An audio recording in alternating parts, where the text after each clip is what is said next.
I'm with Scott from This Nomadic Idea on YouTube, and he is giving me a little tour of his work in progress, his van life build, and we're going to talk.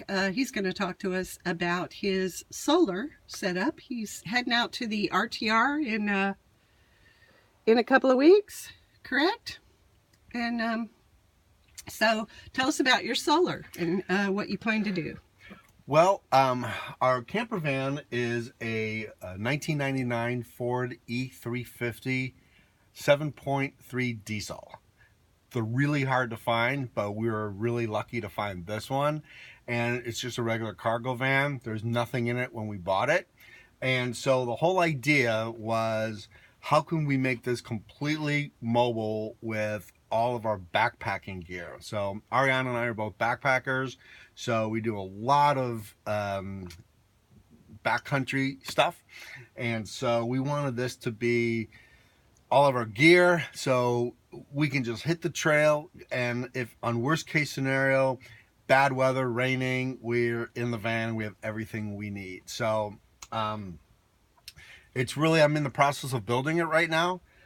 So what I've done so far is, and as backpackers, we always plan for like worst case scenario, like if everything fails, right? If nothing works. So if we have absolutely no electricity, we've actually put in a manual foot pump for our water. This is we bought this on Amazon. It's really for marine, for boating. And so we have a 7-gallon water tank here, just pumps up into our sink. And then this is our gray water tank, which will have a hose connected to it. And so I can either take this whole thing out and empty it, or I can keep it in, turn this handle and empty it out into a gray water tank. And the sink is from Lowe's, or I bought this at Target, right? for $10, and then Target. just drilled and made a drain hole Okay. in it. So we're pretty. We do this. We try to repurpose everything we can. So everything here is repurposed pallets, and I just bought the framing at Home Depot.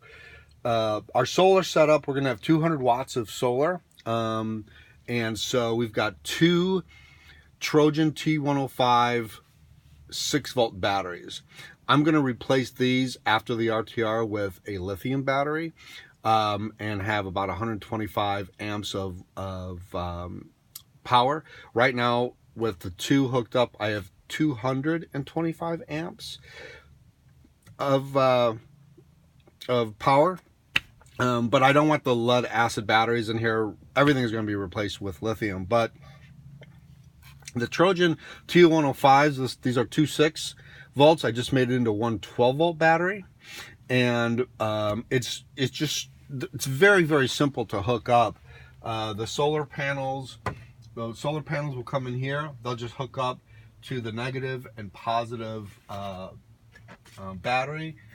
This will be hooked up. I've got my solar charge controller here.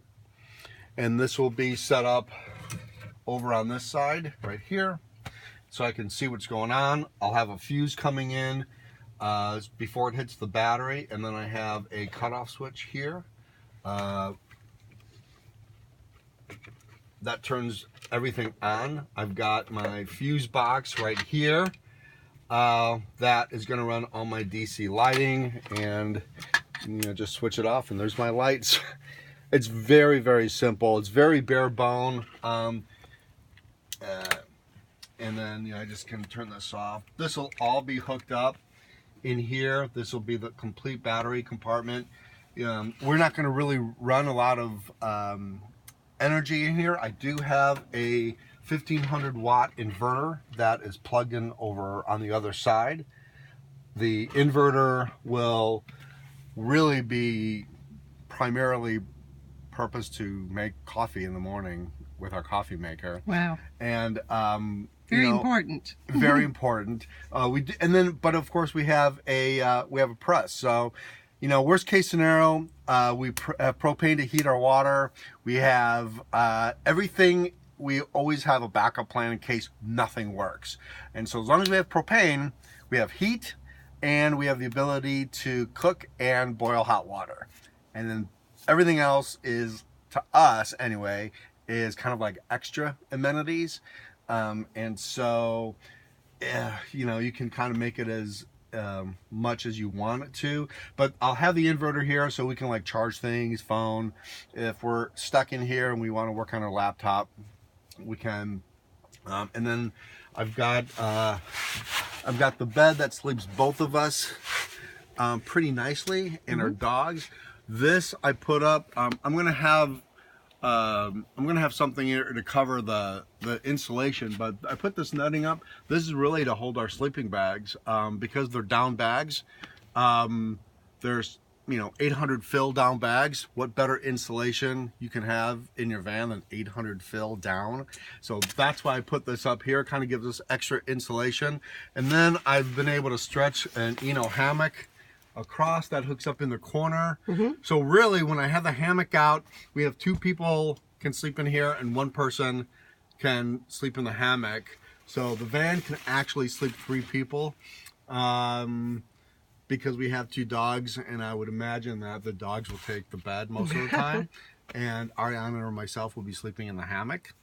I still have a lot of work to do. I still have a lot more lighting to do, and then we can fit, this is our storage down here below here.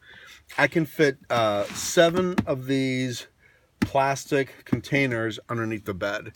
And that will have all of our backpacking equipment, all of our clothes, dishware, everything that we need to completely be nomadic and go really wherever we want to go to, and have everything that we need. You don't need much once you start getting rid of everything. Exactly. Now, your YouTube channel again is This Nomadic Idea. This Nomadic So we have a Idea. lot of backpacking stuff on there, and we have a lot of Airstream stuff on there too, because we've been renovating an Airstream for a couple years, which is almost done.